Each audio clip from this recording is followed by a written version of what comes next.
We need a woman in the House. The White House. Hillary Clinton is the one.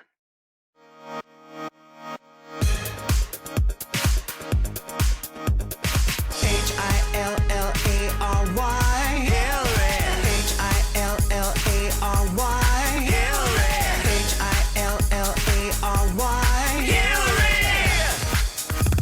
Hillary in the House. Hillary in the White House. Hillary in the House. Hillary in the White House. Hillary in the House. Hillary in the House. Hillary in the White House. We need a woman in the House. The White House. Hillary Clinton is the one. We need a woman in the House. The White House. Come and join us, everyone. We need a woman in the House. The White House. Her fight has just begun.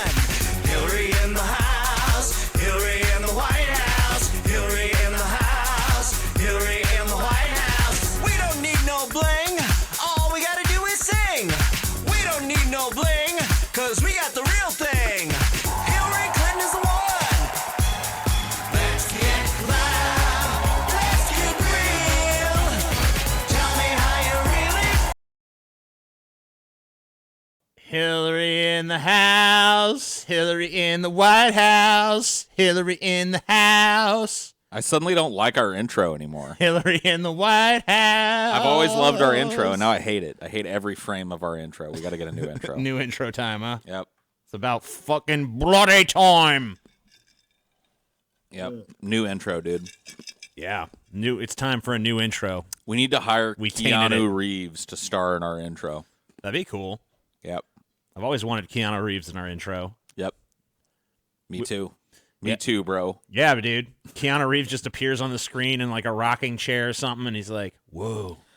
It's I time for I DFF. picture him sitting at like a high-backed executive chair facing away, Yeah, and the shot tightens on the back of that chair, and then he turns around and it's Keanu. You Yeah. know what I mean? Yeah. In the chair.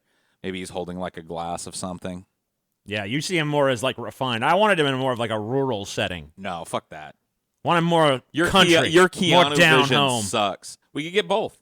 Yeah, Yeah, he could start we as can have a him do country both, guy. and we'll see which one tests better. Yeah. Well, no, we'll just make it all part of the fucking thing. Dude, he's multi-talented. Oh yeah, that's true. He's anything. We can have him in all kinds of different settings. He could be an Eskimo. Could be in a fucking igloo eating fucking blubber and shit. Yeah, Yeah. I like it. The many faces of Keanu Reeves. And then every episode of our show can be some sort of Keanu Reeves related topic, and we just kind of turn it into like a Keanu Reeves fan show. Just rename it the Keanu Cast. Keanu Cast. Which element of Keanu Reeves we're going to talk about today? Actually, we're going to be talking about Bill and Ted's Bogus Journey today. Oh, wow. Yeah, Awesome. we've talked about that 5 times this year Got a already, better but idea, we're TJ. dipping back in. Why don't you shut your fucking ugly, stupid trap for what you just did to our fucking intro, dude? Scotty's pissed, dude. Yeah. I just fucking recovered from the shock of what the fuck you did. Now, you ain't gonna get away with this shit, my man. You ain't gonna get away with this, TJ. This is a fucking travesty. Think you're funny, TJ? Dude, the Think real you're fucking funny? You The think real you're fucking travesty funny? is that it actually fucking synced up, Scott. I know. No, it didn't, man. Yeah, it did. No, we it didn't. need, listen, guys. No, it fucking didn't. we dude. I need won't- a I won't woman acknowledge it. in the House. The White House. I want you to apologize to me right now, TJ. Hillary Clinton is the one. I'm sorry, Scotty, that you have to live in a country where the election was stolen from poor Hillary. Because Hillary should have been in the White House, but that son of a bitch. You know what? Back there. You're disgusting, dude. You're a disgusting motherfucker. Let me tell you why. I've trolled for a lot of causes and a lot of things, TJ. Being a troll, I will never, and I mean never stoop so low, is to shill for that piece of shit Hillary. Fuck you, TJ. If you get mega super AIDS and get devoured and killed and eaten by a fucking rhinoceros, that wouldn't be a good enough fucking death for you. You know the poachers that get eaten by those lions? You know those people, TJ? You don't deserve that, dude. Those poor fucking lions have to touch your fucking disgusting fucking body to its fucking lips. Fuck you, dude. Fuck you for shillering Hillary fucking Clinton. Fuck you for creating this episode. And you know what? You didn't even fucking... You failed, TJ. You failed in this episode. This is supposed to be a 2-part episode. And it's not even a 2-part episode. It's going to be a 2-part You're a damn episode. liar. I mean, it might still be Now a that you were a 2-part damn episode. liar, you can't even fucking It's- make a good episode. Why would you want to do Hillary Clinton? Why do you want to do this to us, TJ? Why do you want to do this to us? Why do you hate us so much? Man, everyone's against this Hillary episode. Why What do the you hell? fucking hate us? That's what I want to know. I want to have legitimate answers. What do you have? What? Let me ask you this. Let me ask you this. I want to no. Let me ask you answer this. my question. Why do you want to do this episode? Well, let me ask you. Let me answer by asking you a question. No. You answer first, and I'll answer your stupid asinine question. Well, I don't know. I just don't even understand the objection. What do you mean? You understand the objection? What's the objection? Why do you want to uncover Hillary Clinton? Why? Why do you want to make this episode? Why? Why do you want to do it? I mean, we're talking about. You claim to hate her, but you want to look at her ugly visage for hours. We are talking about an incredible woman who has accomplished so much in this country. You know, and I just think that she's an impressive fucking woman, dude. Keep your fucking She's face an impressive straight. woman. She really is. You can't even keep your fucking face straight. That's because I'm laughing at how ridiculous you are. That's why you're laughing. Let me ask you this. You're not laughing. Let me ask you this. Let me ask you this. Let me ask you this. Let me ask you this. Let me ask you this. I like you dodge my question. I didn't dodge anything. Infinite number. I just want to ask you answer one question. No. Why do you I already asked you a question. Right, and I answered it. I already answered your question. No, you didn't. Yes, I did. No, you didn't. I answered it to my own satisfaction. Why do you really want to do this? Let me just ask you a real question. Okay, ask me a real question. Why are you scared of this question? Why are you ducking the question? I'm not ducking a question. You ducked my question. I didn't duck your question. You ducked my question. People can go back and watch, and they can see my response. Okay, whatever. Ask your stupid fucking question. My question to you is this. Yeah, okay. Why do you hate Hillary so much? What's wrong with Hillary? What'd she do? What'd she ever do to you? Wow. I'd like to, in response to that, TJ, I'd like to read a little excerpt from a literary work. Oh, okay, let's go ahead. This Hillary shit is pretty fucking tough. I'm not sure what I'm going to be able to get out of it. It's giving me a lot of trouble. And then, a couple of hours later, it's coming along, but slowly. So where's all this fake enthusiasm coming from, TJ? Because you know who the author of that literary work I You know what it was? What? You know what it was, Paul? And that was me that said that. Oh. It was so overwhelming, the amount of accomplishments and great deeds this woman has done in her life, that it's like, how do you even narrow it down to an episode? You can't do it. Oh, that's what it was. It's like, if we even talked about the first 5 years of Hillary's accomplishments, that would be an entire episode unto itself. Because there's that much there. There's just that much there to explore. She's that great. All right. Damn, TJ, how you falling, dude? Ask the me, mighty have but you know, fallen. Scott didn't answer my question. You know- Why do you hate Hillary so much? What's wrong with her? What'd she do to you? What you do to me? Well, how did she hurt you, Scotty? What did she do? Do I have to really answer this question? I think the fact that she's the embodiment of the naked ambition for power and control is probably my least favorite fact. I about mean, Hillary that's Clinton. that. Guys, I don't want to talk about what happened with Hillary in the room, in the no-no spot. In the no spot. I don't want to talk Where's about the it. fucking no-no spot? You don't want to know, man. You don't want to know. You don't want to know But about it's your the no-no. penis. It's your penis. My penis? My penis. Why are you starting with this picture of Hillary? She looks pensive. Pensive, huh? Hillary Clinton is an accomplished woman. But one feat she has not yet accomplished is becoming interesting. Her biography is overflowing with accomplishments, from early scholastic achievements to college activism to political and social community organizing to being the First Lady of Arkansas to being the First Lady of America to United States Senator to Secretary of State to the first woman to ever get the nomination of a major party for president to the first woman to win the popular vote. But none of that makes her interesting, because the personality that exists behind those accomplishments is a complete enigma. Whoever Hillary Clinton truly is, we have never seen her. We have seen the plastered-on smile. We have seen the robotic approximation of warmth that she flaunts on all the talk shows. We have seen, or heard rather, the carefully crafted, polling-approved rhetoric that she fails just shy of making sound authentic, falls just shy of making authentic, rather. What we've never seen is the real Hillary Clinton. We haven't even caught a fucking glimpse. And that's what kind of fascinates me about her. That's why I chose to make this particular episode. I'll admit, I did begin to doubt myself as I perused her Wikipedia page. The more I read, the more my eyes glazed over, and my stomach began to feel heavy with the certainty that I had made a mistake. So I realized I have to change my approach to this. Okay. If I recount the basic facts of the woman's life, the audience will be as sleepy and bored by it as I am.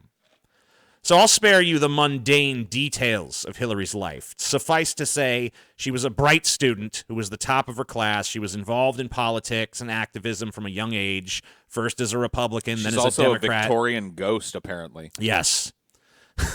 Whatever you think about her, you can't deny that she has an ability to get things done, at least when it comes to her own personal advancement. All right, so I got to ask everyone here a question right now. So, hold on one second. Okay. What I would like to look at in this episode on Hillary Clinton is the real, quote-unquote, Hillary Clinton, if there is such a thing. We're going to try our hardest to look behind the curtain.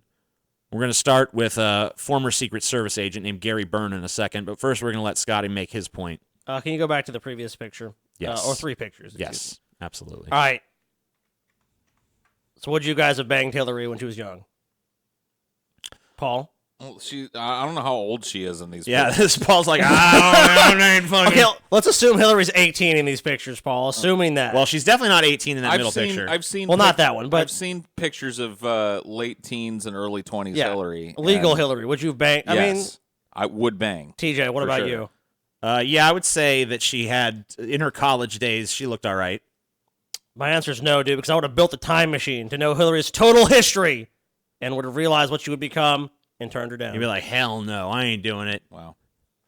All right, so the first little glimpse we're going to try to get behind the veil. And obviously, you have to take all of this stuff with a grain of salt because Republicans have been gunning for Hillary for years. Granted, So, that's true. you know, they're more than happy to exaggerate and hyperbolize every little thing that you could possibly get against her. Because the reality is that she's really very guarded and doesn't let a lot of dirt spill out on her. In fact, we might even it might even be the case that she murders people who have dirt on her. But we'll get into that a little later. Dun, dun. So there's a former Secret Service agent named Gary Byrne who wrote a tell-all book about Hillary called Crisis of Character. Oh boy. And we're going to watch him being interviewed on the Sean Hannity I cannot program. wait. Oh, yeah, we have to have volume, though, first. That'd be cool. Nah. No, I actually prefer Sean When Hannity that details way. from Yeah, Gary you're probably Byrne's right. Tell-all book began coming out. Well, the Clinton campaign, they went on the offensive, releasing a short statement saying, The Clintons are always offensive to me. quote, Gary Byrne joins the ranks of Ed Klein and other authors in this latest in a long line of books attempting to cash in on the election cycle with their nonsense. Now, it should be put in the fantasy section of the bookstore. We continue now with the author of the book, Crisis of Character. A White House Secret Service officer discloses his firsthand experience with Hillary, Bill, and how they operate. Former Secret Service. Isn't there, like, when you're in the Secret Service, isn't there, like, some kind of, like, don't write a tell-all book kind of rule, you know? Well, you have the First Amendment, so they can't really Okay, stop but I you mean, you from- can't, there's not, like, non-disclosure kind of shit. I'm sure there's things that the publisher probably wouldn't allow to be published, but I'm sure there's things that, like, you can say, like, Hillary was mean to people. You can't say, like, well, how can you have a non-disclosure agreement against, you know, accounting what your perception of her personality is. I got you. Officer Gary Byrne, 30 years of service, your book isn't even out, and they smear you. Yes. So now that it's out, I guess they'll really I mean, his book is dedicated to smearing them, so I mean, How yeah, dare they turnabout smear me is back fair after play. I I mean, write a but- smear book. But you know, at the same time, I think it's a fair point that people in power should be criticized. So I mean, I'm not saying this book is authentic. I haven't read it. I can't attest to that. But I mean, yeah, of course they're gonna fight back against that. But they're doing the same thing You with know, all I have to do to know the intentions of a book like this is to look at the timing of it. right, and it came out in the right. it was obviously I mean, meant come to on. influence the election. Obviously. Sure, of course. Yes, I believe that is going to happen. Is that you know, you tell those stories, go to hell, she would say to officers, go Sure. F yourself, Yes. throwing a Bible at an officer. And an agent, yeah. And even In the your limousine. you I have no problem with that. lashing out at many Sure. agents, Sure, and officers. and yeah. now trying to smear a 30-year stellar reputation. Yeah. What's your Yeah. reaction to that? Well, my reaction is I'm an Air Force veteran. I spent 25 years in the federal law enforcement protecting them, and I realized they're bent out of shape. about me coming out and telling the truth, but it is the truth. It's the story of my life, and they just happen to intersect it. And as I mentioned before, the reason I'm doing So it... you expected this? I did. I'm prepared for it. Yeah. I don't like it, but it is what it is. And when I decided to come forward and tell my story, I knew I'd be You expected it upsetting because them. you know them. I do. I know them well. You said she Hannity, berated me dude. and Hillary. You know them. Sean Hannity is basically conducted. Like, this guy is just a prop for fucking Sean hate Hannity to Hannity. talk, basically. Yeah. This guy has not even been, there's not even been a question put forth to him other than just like, what I'm saying is right, right? Yeah. Yep. It's Sean Hannity just shaping the narrative. So, I mean, yeah, at this point, And she's a piece of shit, right? Oh, yeah, she's a total piece of shit. This interview already just shows that the bias is just utterly clear. I mean, it's Fox News, so you would expect that, but he's not even really conducting himself in a way where it's like, well, hold on, he's not really trying to explain the book. He's Yeah. just trying to smear Hillary. Let this at dude point. talk. He was actually there, so Yeah. Quit cap. Like, she was. Oh, yeah, Quit she was shaping gone. a narrative. Oh, yeah, yeah. Foster till he could stand no more. Right. That implies that she drove him, in part. Nobody knows why somebody takes their own life. But I can tell you, when I met Vince Foster in the White House and I saw him walk around, I never saw anybody that didn't God, want to be that's there more than scary. he didn't want to be there. He Looking looked at Hillary so get uncomfortable. riled up was ugh. And there were many incidences or stories where the staff would hear her berating Vince, and she blamed him publicly for some of the things that they didn't get done. And as a lot of people We'll be talking about Vince Foster a lot more later. know, in his suicide note, he basically said that, that Washington, D.C. was this terrible, vindictive place, and it was one of the reasons he took his own life. Yeah. I mean, it's a terrible thing. I didn't know him well, but I was very sad when he did take his life, but I was not surprised. You It found didn't Bill shock Clinton, me. in spite of all his infidelities, a nicer person. He is. Yeah, he's That very... would want to give people their time and Sure. do and be polite and That's not hard to believe. Not at all. Yeah, I mean, Yeah, why don't you come talk to me here in the Oval Office for a minute? everybody I've ever known who's met or been around Bill Clinton to any extent has always reported back that he's like super charismatic, super nice.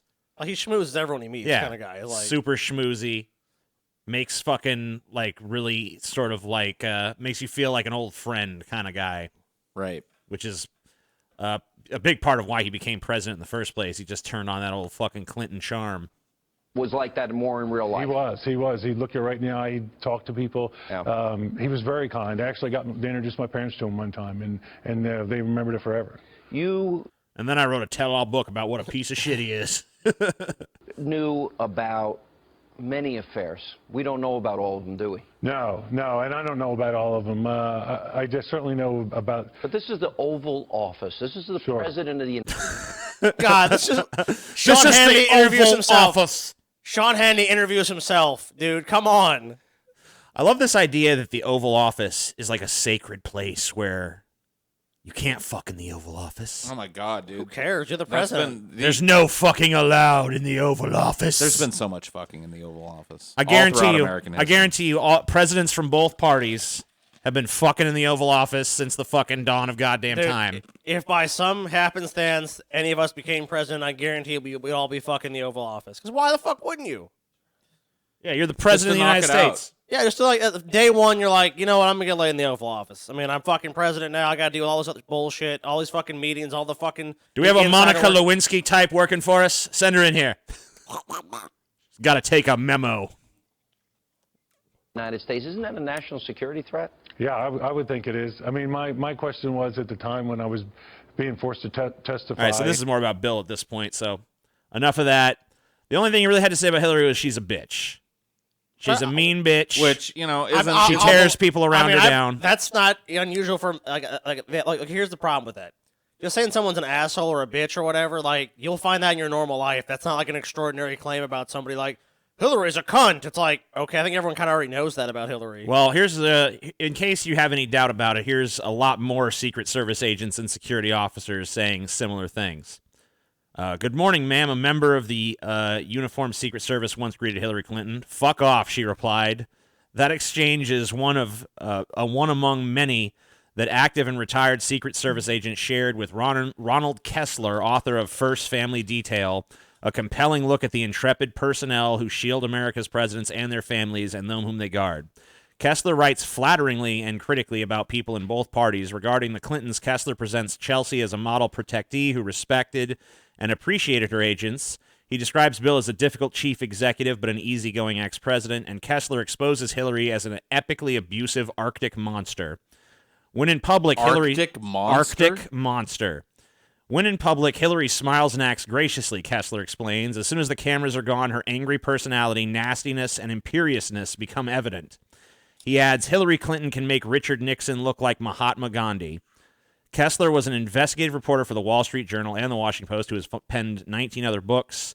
Among much more in First Family detail, he reports, 1. Hillary was very rude to agents, and she didn't appear to like law enforcement or the military. What a monster. She wouldn't go over and meet military people or police officers as most protectees do. She was just really rude to almost everybody. She'd act like she didn't want you around, like you were beneath her. Hillary didn't like the military aides wearing their uniforms around the White House, one former agent remembers. She asked if they would wear business suits instead. The uniform was a sign of pride, and they're proud to wear their uniform. I know the military was actually really offended by it. Hillary would cuss at Secret Service drivers for going over bumps. Hillary never talked to us. Most all members of First Families would talk to us and smile. She never did that. We spent years with her, another Secret Service agent said. She never said thank you. Within the White House, Hillary had a standing rule that no one spoke to her when she was going from one location to another, says former FBI agent Coy Copeland. In fact, anyone who would see her coming would step into the first available office. If Hillary was walking down the hall, you were supposed to hide behind drapes used as partitions. Oh, my God. Hillary one day ran into a White House electrician who was changing a light bulb in the upstairs family quarters. She screamed at him because she had demanded that all repairs be performed while the Clintons were outside the executive mansion. She caught the guy on the ladder doing the light bulb. He was a basket case. White House usher Christopher B. Emery unwisely called back Barbara Bush after she phoned him for some computer troubleshooting. Emery helped the former First Lady twice. Consequently, Kessler reports Hillary sacked him. The father of four stayed jobless for years. While running for the U.S. Senate, I love this one, by the way, Hillary stopped at an upstate New York 4-H club. As one Secret Service agent says, Hillary saw farmers and cows and then erupted. She turned to a staffer and said, "What the fuck did we come here for? There's no money here." Oh, God, dude. Damn. I like how Hillary becomes like a snidely whiplash politician figure of like, where's the money here? No money? Ha ha! Fuck this place! Agents considered being assigned to her detail a form of punishment, Kessler concludes. I love it. In fact, agents said being on Hillary Clinton's detail is the worst duty assignment in the Secret Service. Oh, my God. Damn. No one would hire such a person to work at McDonald's, and yet she is being considered for president of the United States. That's the conclusion of that. You look at the. Once again, it should be pointed out that this was obviously released around the time of the 2016 election. This is obviously meant to influence people's votes by painting Hillary Clinton as a fucking abject monster, but they were able to find a lot of people who had been around Hillary, who had protected Hillary, who were willing to say these things about her. So look at the video below. Maybe they're just partisan hacks who are willing to say whatever they need to say to get their 15 minutes of fame, or maybe there's some truth to it. That's for you to judge. Oh, dude, I'm just looking at this video below. It says Hillary Clinton is not funny. And it's like the most unflattering possible screenshot of Hillary. Do you want to look at it? We can look at it if you want. Yeah. This is the New York Post. If the video will load. Good old New York Post. I'm Hillary Rodham. No. Hey, great God. name. I'm Val. Gross. All right, Yeah, I don't want to see any more of that. No. I thought it was actually going to be Hillary talking, not just this horrible, like... Well, here she... I mean, like, the whole point is her trying to be funny. Here she is on SNL, obviously. Yeah, SNL will flag us in a heartbeat, so... And also, SNL is not funny either, so... Yeah. At least not at this point. I also found this compilation of Hillary's worst or bitchiest moments, and honestly... I watched them all, and I didn't really think any of them were too out of line because she really doesn't let the mask drop in public. I did think the very first one in the compilation was interesting, so we'll take a quick look at that. I don't really think it's necessarily something I would condemn her for, but I think it's probably the most authentic I've seen her. I really get a sense that this is much closer to her actual personality than what we usually see. What does Mr. Clinton think through the mouth of Mrs. Clinton? And what does Mr. Mutombo think on this situation? Thank you very much.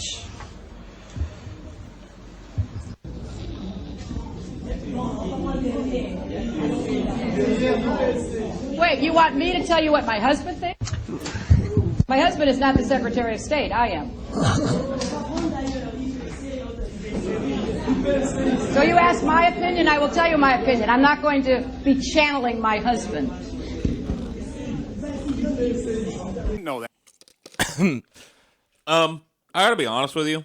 Yeah. I think she's like got every right to be a little pissed off. No, there. I do too. I want to make it clear. I don't think she's wrong to be pissed in that situation. In fact, it's a pretty stupid request to ask what somebody else thinks about something. I feel like if I was doing like a sort of like a ideology style sort of thing, and someone asked me a similar question, and in fact, I have had that response. People ask me, "What does Paul think about this?" It's like, I don't know. Ask fucking Paul. Yeah, like I've had people ask, like, "What does Paul think of the Aliens director cut?" It's like, what am I supposed to do? Conjure up Paul's fucking personality and memories? But it's like weird because usually she doesn't let the mask slip at all, and she's just always like, "I'm Hillary Clinton." So you played. You should ask him.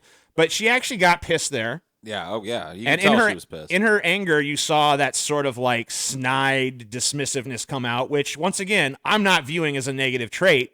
In fact, it's probably the most I've ever liked her watching her in that fucking clip. I mean, it's not necessarily a positive trait either, but it's a fucking human. She's relatable in that. Yeah. It's a human fucking trait. So you merely played it to show Hillary's personality, not to actually, not to agree with the compilation. Say she's a bitch. What I really showed it for was just because out of all the shit I looked at with Hillary, it was the closest I'd ever seen her to actually coming across as the least bit human. That's pretty depressing. Fair enough. Yeah, that's why I chose it. That's why I played it. So the next thing we're going to take a look at is this Vince Foster thing. So you guys know about this? Not really. I only know that it's adjacent to a lot of like Hillary conspiracy stuff. Mm-hmm. His name comes up in anti-Hillary conspiracies a lot. Absolutely. Yeah, that's all I've ever heard it mentioned. Like, I only know what the background is. All right, so let me just say, in introduction of this section, I really hate conspiracy theories. All right? It's not just because I'm a skeptic or whatever, even though I am, and I hate that term because it's been wrecked by a bunch of retards, but whatever. I agree with you there. That's neither here nor there. I hate conspiracy theories because it's always a mountain of facts that can never be confirmed. Because there's the official version of what happened, which could easily be a cover-up because powerful people can control information. And then there's 100 sets of different conspiracy facts that are probably just the fevered delusions of people with nothing better to do but make shit up because they want to fucking feel important and special. It's not what you think or what you know, it's what you can prove. And that's what the problem with conspiracy theories is that people might have information on a variety of topics like this guy killed himself or this happened or, Hillary had him killed. But can you prove Hillary had him killed? And if the answer is no, then there's no reason to believe that. I mean, you could have suspicions or you could know, quote unquote, but you have to actually have evidence of any claim that's being made. That's where, conspiracy theories often fail. Oh my God, dude. Hillary had him, killed him. Dude. What? Her had name, him, killed him? Yeah, okay, dude. I got it. Okay, like Rodham Clinton. Yeah, Gotcha. yeah. No. No? That's her new nickname, dude. Hillary had him, killed him. Yep. Okay. Mm-hmm. Gotcha. Had him, killed him. So, this is this guy you see here on the left, this Vince Foster. He was a deputy White House counsel for like the first 6 months or so of the Clinton administration before he committed suicide, supposedly. He's actually the highest-ranking government official to kill himself since like the 1940s. Prior to that, wow, I think there was like a general or something that killed himself in 1948. So it's not very common for people in the kind of position of power he was in to kill themselves. Right. So let's take a long and slow and hopefully not as tedious as I think it's probably going to be deep dive into some of this Vince Foster shit. Okay. So the first thing we're going to look at is just Hillary Clinton talking about Vince Foster. Now, before I play this clip, I should say that there were rumors floating around that Hillary Clinton was having an affair with Vince Foster prior to his death. Okay. So that's another reason why she was maybe kind of implicated in it. So let's take a look. Anytime we've been accused of something, She's not eventually... talking about While we that are there. clearing up rumors, you know there is the Is reoccurring this audio only, or is this rumor be a about video? you and Oh, it's Vince video, Foster. sorry. What was your relationship with him? Oh, That's he was Baba one of Wawa. my dearest friends, Barbara. He was a colleague. He was a partner. He'd been a friend of my husband's since they were boys of 4 or 5 years of age, and I miss him. I miss him very much, and I just wish he could be left in peace because he was a wonderful man to everyone who knew him. You know, there was then this whole business after his suicide of whether you tried to have records removed or have them examined before they were shown to the Justice Department. And you have said that you did nothing to impede the investigation into his death, had no concern over access to the documents in his office. But then there were these blizzard of phone calls, you were in Arkansas, visiting your mother, from the Chief of Staff, Maggie Williams, from the White House Counsel, Bernard Nussbaum, from their close friend, Susan Thomas's phone calls back and forth, back and forth. And when Mrs. Williams and Ms. Thomason testified before the Senate committee, they keep saying they can't remember. So again, it all seems very mysterious, and it looks as if you had something to cover up. What? You know, I want to be very clear about this. Okay. There were no documents taken out of Vince Foster's office on the night he died, and I did not direct anyone to interfere in any investigation. I know very well what we were talking about. We were grieving, we were supporting each other. I was asking questions about how other people who were close friends and colleagues of Vince were doing, how his family was doing, and some of those phone conversations consisted of us sobbing on the phone. And nothing was taken from Hillary Vince sobbed on Foster's the office phone. that you asked to have. Yeah, it's kind of the least credible thing she said in Yeah. that entire answer. We were all just sobbing around the phone. Sob, sob. I am sad now. Hillary bot, cry. Cry, Hillary bot, cry. So there was enough of us. It was suspicious enough that even the mainstream press is like, is there some kind of cover-up going on here or what? I mean, Barbara Walters is pretty much the top of the mainstream press at this Right. time. Especially at the time of this interview. So it was important. There was enough of a question about what really happened here that even Barbara Walters is fucking bringing it up. So you can't really say it's like, oh, it's a total fucking conspiracy or whatever.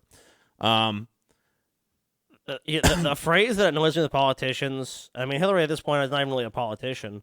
It's just the... Oh, she is. Yeah, let me be clear. Let me be clear. Let me be If clear. a politician says that, you can almost be guaranteed they're not you going know to what be it clear means. at all. Yeah.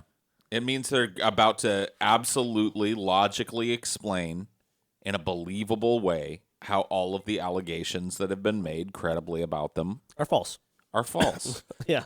So here we go. This is a little bit of a conspiracy video from around the same time explaining some of the incongruities. It's really long. We're not going to watch it all, but we'll dip our little toe in to see what this is all about.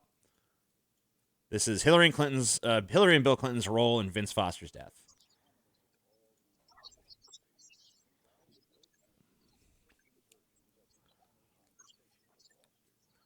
What the hell's going on there? This is also a video. Yeah. But for some reason the audio is barely picking up by our program, so we might have to just skip this. Darn. Too bad. All right, well, we'll look at one of these conspiracy websites instead. All right, so this is a website, FBICoverup.com, that's all Reputable. about Vince Foster's murder. All right? It says Vince Foster murder cover-up. Vince Foster murder cover-up. This website is dedicated to revealing the truth and making the government and court records available for public review. All right? Okay.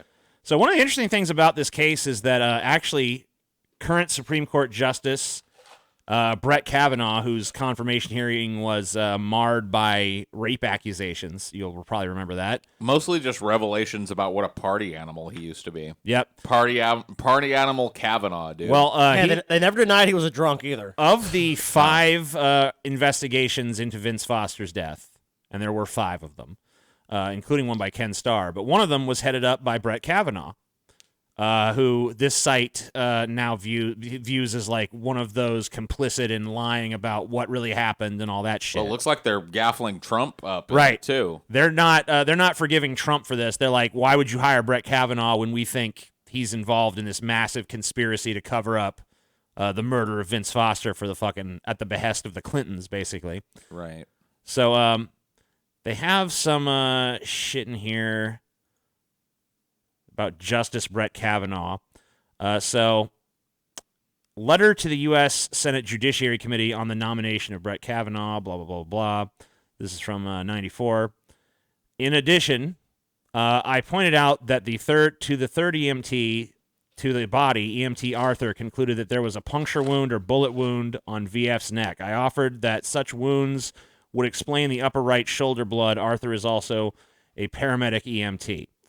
That's Kavanaugh knowing about the bullet wound in Foster's neck, which is apparently important for some reason. Edwards apparently showed these photos to Hodakisivic, some shit. Holy shit. Plus Edwards' What a own name. photos. Later, I suggested after the corpse was staged with the revolver brought by Braun, Simonello, and Rolla. Kavanaugh knew the crime scene was staged with the revolver planted by Park Police. Okay, so I should probably explain what the fuck this is about. So there's like conflicting reports about where his body was found, and there's conflicting reports about what sort of injuries were on the body. Right. So here we see these referencing puncture wounds or bullet holes and Right. staging of the corpse. So I'm actually going to play a little Alex Jones InfoWars clip that kind of gets into why the body might have been moved if that happened. Interesting, TJ. Please proceed. Oh, it's interesting. Hopefully this one will actually play. InfoWars. Yeah, okay.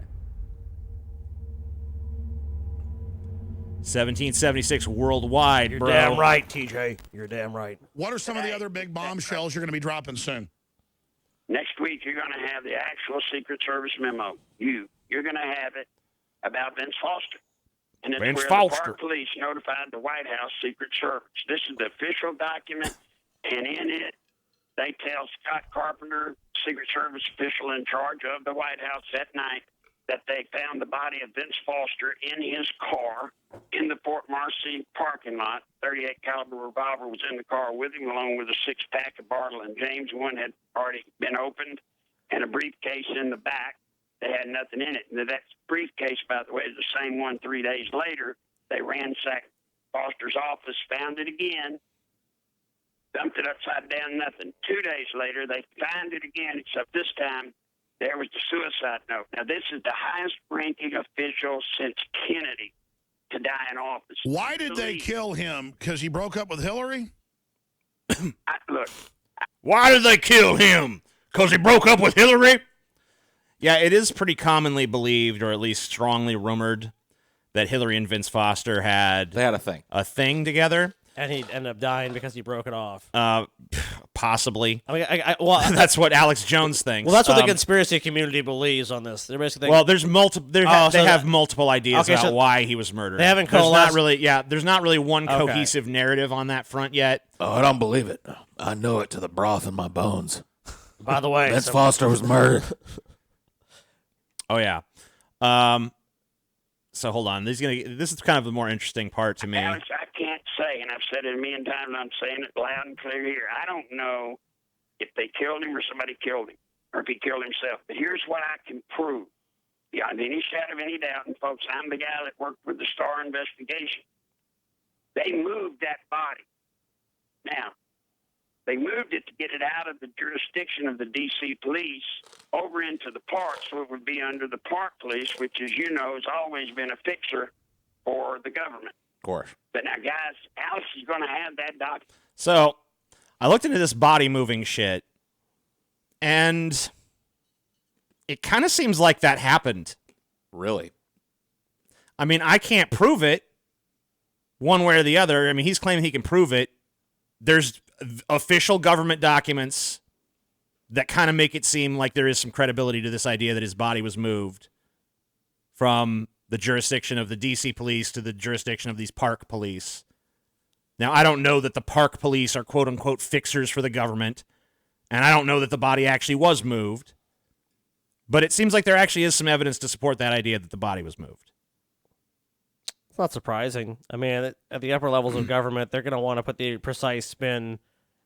So even if it is a suicide, they're going to want to control the narrative entirely. Right. So, by the way, if you're wondering what Vince Foster's suicide note said, What did it say? it basically his reason for killing himself was because it basically was like, Washington is a fucking cesspool. People here are just horrible people. It's a toxic atmosphere filled with fucking horrible people, but I don't want to go back to Arkansas with my tail tucked between my legs and accept defeat. He'd gone the day before to a doctor and said, I am depressed.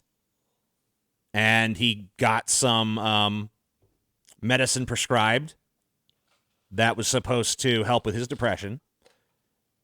The day before? Yes. He got the prescription filled the day after and committed suicide that night. Okay. And the thing about him going to the doctor and being depressed and stuff, I mean, that all seems to be true. So, if a guy is depressed enough to go to the doctor for depression and to fill a prescription, you got to think that there's a strong possibility that he's depressed enough to kill himself. Then they fucking kill him, though, TJ. That's when they take care of him. All those people around him. Not all depressed people are suicidal. Right. I understand that.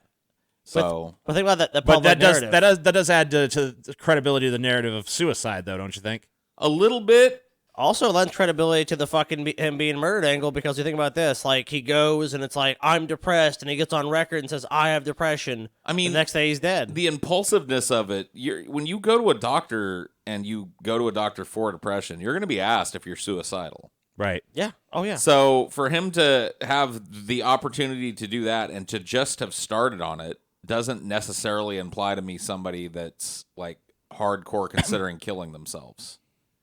I mean, it sounds like somebody that's depressed. We can extrapolate that, but there's a difference between those things. Right. Hillary killed him, dude. And if he was genuinely like, within a day, I'm going to commit suicide, isn't there a good chance he would have told the doctor, like, yeah, dude, I'm having these thoughts? Yeah, I'm on the cusp. Yeah, I'm constantly having suicidal thoughts. I mean, maybe not. I mean, it's so bad that he's obviously, he's seeking help for it. Yeah, I mean, like, usually if you're seeking help, you would think that you're going to try to let the help do its work, right? So there is that, I guess. So some other things that are fishy about the death of Vince Foster. There's no footage of him leaving the White House the day of the fucking murder or suicide, whatever the case may be. His office was, I don't know if this is true, but it was, a lot of people say it was looted afterwards. Like plundered for documents and shit. Because government covered up, TJ. There seemed to be some confusion in the initial reactions where Bill Clinton first said, the last time I talked to him was 3 days before his death. And then he said, I actually talked to him the night before his death. And I didn't know he's depressed. And then he said, I was actually talking to him about his depression. So there seemed to be like this changing narrative about that could last be, conversation. Well, that could be a faulty memory. Cold, calculating, cynical politics right there, trying to seem more available and more sympathetic. Yeah, actually, I was super sympathetic to his plight, and I tried to help him. Right. Yeah, he's dead. He's not there to contradict you, so it doesn't matter what you say. And there's all kinds of stuff, and a lot of the facts touted by conspiracy theorists are not facts. They was like, he was actually shot 3 times. I didn't find any good evidence he was shot 3 times. He was shot once. He was shot in the mouth, or in the neck. It's kind of unclear whether he did this or he did this. But it's like his wounds are consistent with one of those. He swallowed a bullet regardless. Right. It basically says, it either says he put it under his chin or he put it in his mouth. And that's another thing that's different from reports. So maybe that's why the neck wound is an important fucking thing. It's an injection site for sodium pentothal. But they kept him alive to torture him for a while, and then they dumped him there. You guys have probably seen the Clinton body count hashtag. Oh yeah. Yeah. Well, I mean, it's like a conspiracy staple now. Vince Foster is not the only death that has been laid at the feet of the Clintons. So let's take a look at some of the other. So these are people close to the Clintons that have died under suspicious circumstances. Well, that's how the list is presented anyway. Okay. So let's take a look at this fucking list here. This is all of the deaths attributed to the Clintons at one point or another. A lot of it's like James McDougal, Mary Mahoney, Vince Foster, Ron Brown, C. Victor Razor II, Paul Tilley, Ed Willie or Wiley, Jerry Parks, James Bunch, James Wilson. It goes on and on and on and on. There's about 46 names on this list of deaths that have been attributed to the fucking Clintons, basically. Damn, dude. So we can read biographical details of a handful. We'll just pick some at random. This one looks long, so maybe this will have something. Secretary of Commerce and former DNC chairman reported to have died by impact in a plane crash. A pathologist close to the investigation reported there was a hole in the top of Brown's skull resembling a gunshot wound. At the time of his death, Brown was being investigated and spoke publicly of his willingness to cut a deal with prosecutors. The rest of the people on the plane also died. A few days later, the air traffic controller committed suicide. Well, I mean, if you're in a position of power and you're saying you're going to cut a deal, I mean, it's a lot more than just the president who's going to lose out on that. So if you're threatening a lot of powerful people, it's not surprising, like, oops, you ended up dead. Oh, yeah, like I said, a few days later, the air traffic controller was Epstein. Even the air traffic controller. By the way, Epstein is probably somewhere on this list, or if he isn't now, if he's not, I don't know when this was written, but he's definitely on the list now. I mean, this list, if there's, I mean, like, and I don't know the credibility of this list, but if this is even halfway true, this is kind of crazy that all these people associated with the Clintons are just. I mean, some of these deaths are totally explainable. Yeah, like that's what I'm saying. Paula Grober died in a car accident. Yeah, that makes sense. People die in car accidents. Let's look at the people die in plane crashes. Let's look at Snopes' response to this. I don't know, Paul. Buying into the official narrative. So the narrative Lies. is Bill Clinton. It's not just Bill. They blame Hillary, too. The Clintons in general have quietly done away with several dozen people who possessed incriminating evidence about them. All right? So this is Snopes, and obviously they have their own biases and blah, blah, blah. Fucking basic disclaimer that should apply to every fucking piece of information you hear from anyone.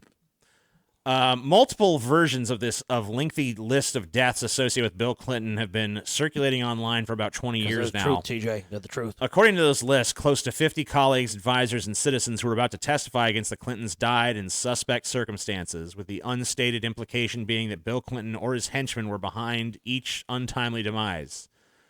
We shouldn't have to tell anyone not to believe this claptrap, but we will anyway. In a frenzied media climate where the chief executive couldn't boff a White House intern without the whole world finding out about every niggling, that's kind of an offensive word, detail of each encounter. Niggling is fine. No, it's not. It's offensive to me. So is niggardly. Yep. What? Yeah. And demanding his removal from office, blah, blah, blah. Don't be swayed by the number of names listed on screeds like this. Any public figure is bound to have a much wider circle of acquaintances than any ordinary citizen would. Moreover, the acquaintanceship is often one-sided. Though many of the people enumerated on the list might properly claim to have known Clinton, he wouldn't know or remember having met a great number of them. Body count lists are not a new phenomenon. Lists documenting all the allegedly suspicious deaths of a person connected with the assassination of John F. Kennedy have been circulating for decades, and the same techniques used. So here's what they say the techniques of this list are. List every dead person with even the most tenuous of connection to your subject. It doesn't matter how they died or how tangential they were to your subject's life, because the longer the list, the more impressive it fucking looks. Right. That chick that died by car accident was Clinton's deaf interpreter for 2 years or something. So play word games. Make sure every death is presented as mysterious, and every accidental death is labeled as suspicious. Yeah, and every self-inflicted death must include the phrase "ruled a suicide" to imply just the opposite. Did the Kool-Aid man just break down the wall here, TJ? It sounds like you're fucking drinking the fucking Kool-Aid of Snopes, man. This is fucking sad, dude. Snopes clearly an arm of the Clinton machine. I mean, they very well might be, but I mean, there's some logic to this here. I mean, look, I'm not saying that the Clintons have never done this, because I happen to think that some of that stuff is slightly suspicious. But I don't know either way. But I also think that the list has been inflated in exactly the way Snopes is describing here. I think that I mean, you can. It's obviously inflated to what extent? I don't know. I mean, maybe it's 100% inflated. Clintons might not be responsible for a single fucking death, or maybe they did murder some fucking people who had dirt on them. I don't know for sure. Seems like every time, TJ. They're just about to make the case on Bill or Hillary. Person to testify against them ends up dead. Dead.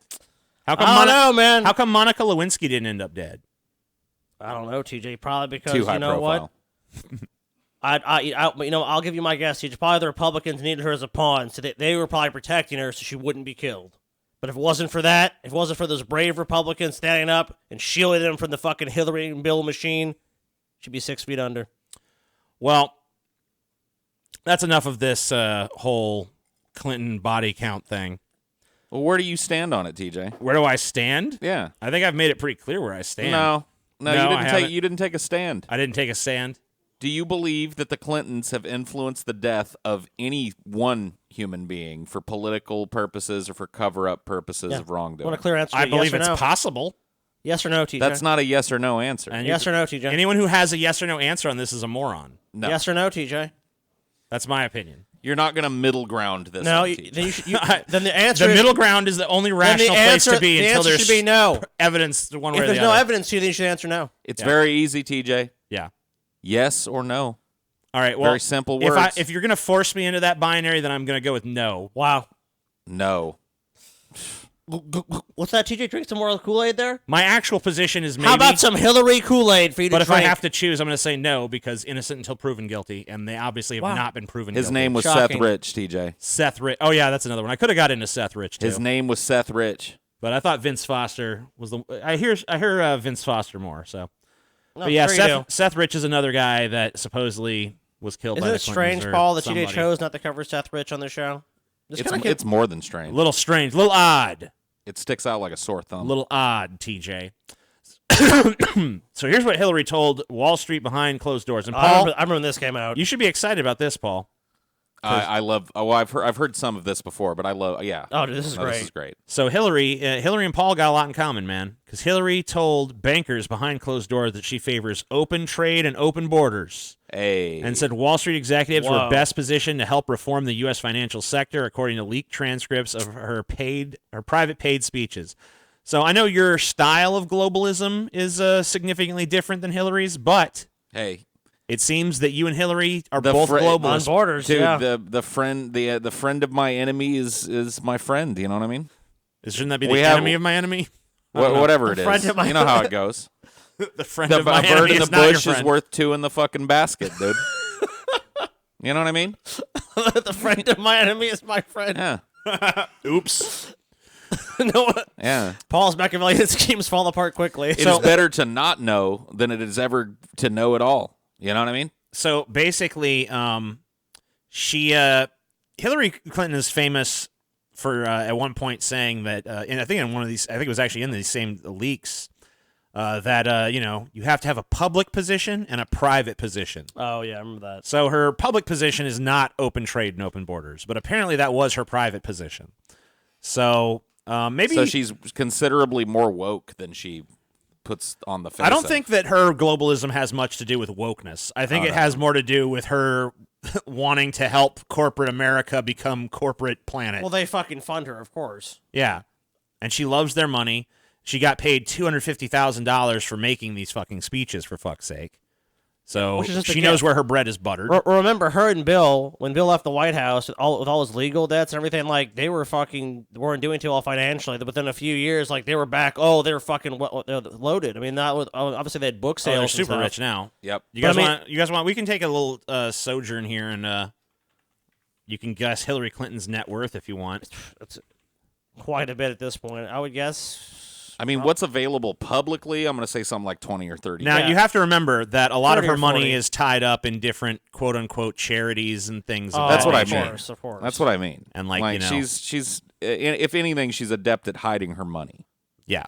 So I'm just asking you what you think her publicly stated money and assets are. $40 million. $40 million. I'm going to says say Scotty. something like more like 20 or 30 million. 20 or 30 million. Scotty, you're closer. It's about 45 million Damn. Ooh, damn. as of last year. Or no, sorry, the year before last, 2017. Now, you can extrapolate from that there are probably many hundreds of millions of Right. dollars tucked away in various I'm interests. thinking that she probably controls vastly more fortune than that. I would agree with that. Like, for instance, there's an article from 2016 that's called "How Bill and Hillary Made $240 million in the last 15 years" or whatever. So, I think that they control. And obviously, that's just Hillary's income. So, obviously, she's a team with Bill. He also has significant money that is available, and I'm sure they both have money that is not being tabulated to their Well, they have significant influence, and they have their net worth, and they're in bed with all these major corporations. They're in bed with billionaires, so it's easy for them to get this money. Because, like you said, Bill can go do a speech and get paid $500,000. Hillary can go do a speech and be paid $250,000. I mean, they can also. I mean, like, look, insider trading. They can get good stock tips. They can have whatever they need. I mean, look, if you're in part of the ruling elite, or if you're in that fucking club. It's not hard to make money. I kind of wonder if they're still bothering to pay her these $250,000 to do speeches now that now that she's not. I mean, I guess that there's still rumors of her running, but she still has huge influence in the DNC. She still has huge influence in the Democratic Party. I mean, because Bill is a fucking because they can trot Bill out or trot Hillary out any time, and she's gonna get instant media attention. If she makes a statement and they want to get covered, all the major media outlets are gonna cover Hillary. Here's what Hillary said now. So she still has that influence. And that's what they're basically paying Hillary for. They're paying Hillary for the influence she has on the political spectrum, and also the fact that she's a political insider. She understands the machinations of Washington. She understands how shit actually gets done. Right. And she can do it. So, is Hillary Clinton a domestic abuser? I think they're famously referring to the time when Bill made a speech and he came out with the red kind of like handprint on his face. Did that happen? Yeah, like there was like a thing that like Bill made a speech and it was like it looked like Hillary slapped Bill in the face, and it was said by other people. This is obviously speculation. I don't know for sure that Hillary like before he went out there slapped the shit out of Bill. Wow. So I don't know if that's true. Obviously, that's just speculation. Well, there is yet another tell-all book, of course, that claims that Hillary has a long history of beating Bill up behind closed doors. Hillary, no. She's on a mission to be a softer, warmer, funnier candidate. But according to a new book, the real Hillary Clinton is so volatile and prone to violent outbursts that she terrorizes staff, Secret Service agents, and even her own husband. In The Clintons' War on Women from Skyhorse Books. On October 13th, political strategist Roger Stone details Hillary's abusive behavior. Roger Stone. Okay, Yeah. that says a lot about this fucking book. That crackpot motherfucker is actually... Isn't currently under federal indictment? I don't know. The trial of Roger Stone is about to start. Yeah, so... And there's a lot of people, not to go down another conspiracy pipeline, but a lot of people think it's going to do a lot of damage to Trump. A lot of WikiLeaks and GRU collusion is going to be exposed. Cool. Hillary Clinton has a long history of being domestically violent with Bill, Stone writes. Hillary has beaten Bill, hit him with hard objects, scratched and clawed him, and made him bleed. Dude, this is like the perfect piece of Republican propaganda because it all not only does it shit on Hillary, but also makes Bill look like a pussy. Like, Bill's just getting beaten by Hillary whenever she wants. I mean, they have to just love this. I believe it. I mean, you got to do. Oh wait, you were real skeptical about the murder list, but this Roger Stone shit, you're willing to just buy it. You can't just discard it because the source. Dude, Ann Coulter, look, Scotty. Well, Scotty, tell him the story. Scotty, tell him the story you just told me. Well, click on the image. I want to see what Ann Coulter had to say about this wonderful book. Where? If you look What at that image am I image, looking at? the Clintons war, the image right there in the center. This? The Clintons war on women. Is this? Yeah. What? This horror story. And she's on the book. This horror story includes all the worst moments in the Clintons' war on women. Ann Coulter famously said women shouldn't be allowed to vote, so... Yeah, what does she even give a shit? I mean, Well, Paul, I don't know if you ever heard the story. There was like basically Bill Clinton addressed the nation, or did like a press conference or something, and he came out and there was it looked like a red hand mark on his face. And it was widely speculated, and people, obviously, I guess through rumors and innuendo, testified or implicated Hillary as the one who had slapped Bill. Like, she slapped the shit out of Bill. But this is right after that Monica Lewinsky and all that stuff. But he was getting head, that's just normal couple tussling stuff. You know what I mean? So domestic violence people, and abuse, Paul, is people normal. just beat on each other. People just beat the shit out of Paul one another now wants to normalize. I just want to point this out, everyone. Paul's trying to normalize violence. I mean, you're the one that said he was a pussy for being the victim of domestic violence. violence. Scotty said that. I was talking about people's interpretation, Paul, not my own. Men can be victims of domestic violence. I don't know if Bill is a victim. I don't know. I like the picture. Like, Hillary looks like a fucking demon for the Ninth Circle. She does look like someone who would beat the shit out of her husband. And for Bill sure. just looks like he just smoked a fucking fat dude. Be like, all right. So, here's Hillary Clinton talking to some Black Lives Matter people, and there was a little There's something she said here, and I understand what she means by it, but I think it's kind of something that really actually does speak to her inner character a little bit. And it's kind of another instance of looking behind the veil of the politician a little bit.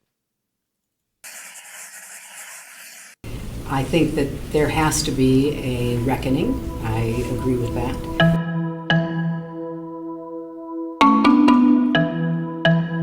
America's first drug is free black labor and turning black bodies into profit.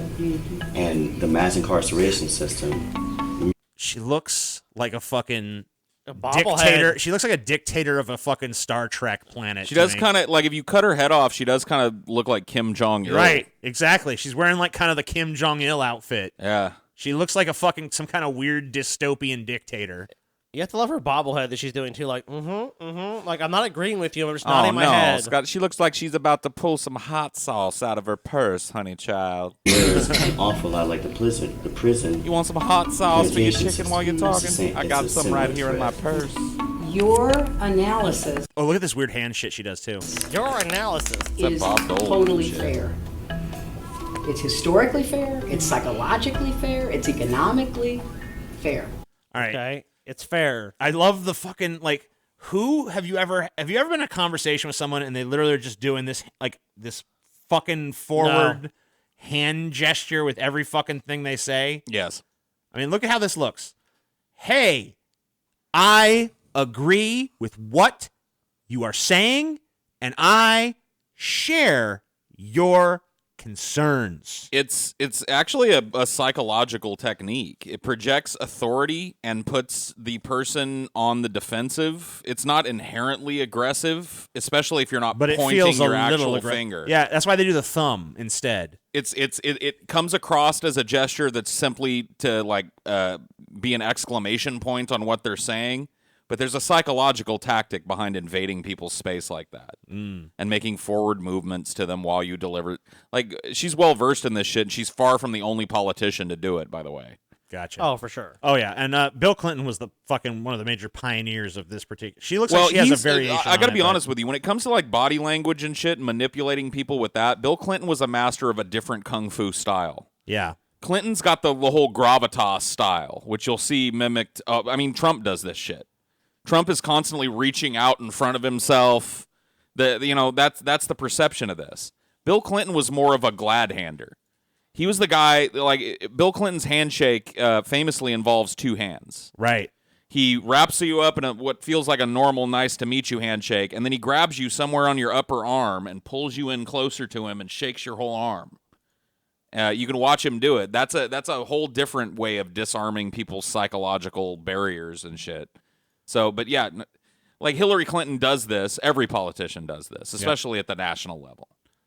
Like, this is one way of getting around, because she's not going to solve any of these problems that he's presenting. No. And she's not going to take any public positions about deprivatizing prisons. She's not going to do it. Well, what she said She was, just wants to get out of here with a sound bite. Well, all she said too is for the fact if you hold on. if you listen to it very closely, it's just Yeah. it's fair. That's fair to say. It's fair to say. It's not saying I agree with you, but it's saying it's a fair assessment. All right, so let's listen to a little bit more because there's a part where she really said this. She said something But very you're interesting. going to have to come together as a movement and say, here's what we want done about it. But like what I'm saying is what you just said was a form of victim blaming. Right? You were saying that what the Black Lives Matter movement needs to do to change white hearts is No, I'm not talking about. Look, I don't believe you change hearts. I believe you change laws, you change allocation of resources, you change the way systems operate. You're not. So I really think that kind of gets to something crucial about Hillary. You can't. I don't believe in changing hearts. Fuck that so shit. Basically, I'm not going to change anyone's mind. We're going to change the law. It's about changing the system. It's not about convincing people. Historically, that's not how shit works. Well, you kind of have to get public opinion on your side before you can really do anything. Like, get elected president, for example. Well, I think what she's saying, though, she said you need to coalesce into a movement. How that public opinion was changed, especially in recent history, we're talking about the 60s and sexual liberation and all that shit, that happened on the streets. That happened with mass demonstrations, mass protests. So I don't really necessarily disagree with what she's saying here. You're not going go out and change a mind for me, TJ, right now on something that you're passionate about. All right. Demonstrate that it's doable. Like, especially in this day and age. It's obviously doable. It is doable. It's doable, but we've seen on the level we've seen opinion polls shift dramatically in our own lifetimes. well, I mean, like when I was a kid, gay marriage was not even like a possibility. The answer is you need both of those. Now things. it's the law of the fucking land. Right, but what happened? People's minds changed. A huge protest movement sprung up around the gay community and their right to have. But it wasn't just about changing the laws. You had to also change people's minds. It was 100% about changing the laws. Yeah. It was a movement whose focus was like the legalization of gay and lesbian marriage. Right. But they knew they had to convince people along the way. Right, And but that's I feel like what Hillary Clinton is saying here is that's how you do it. You create a social movement that goes out into these fucking communities and becomes a national fucking conversation topic. Do you think that's a form of victim blaming as that guy shot back? No, I actually think, and I hate to be defending Hillary Clinton here, but I think she's giving like sound advice given how these protest movements have happened. Well, I interpret it more as Hillary doesn't care about changing hearts because she doesn't think that's what matters. What matters to her is structure. What matters to her is the law of the land, and those things do, of course, matter. But I think that if you don't have that movement of popular support, I just feel like there's like a human element missing from Hillary, and it's kind of reflected not only in this answer, but in everything else I see from her. And this just kind of crystallized it. Well, for also, me. I think it's about awareness. I think it's about like taking gay marriage.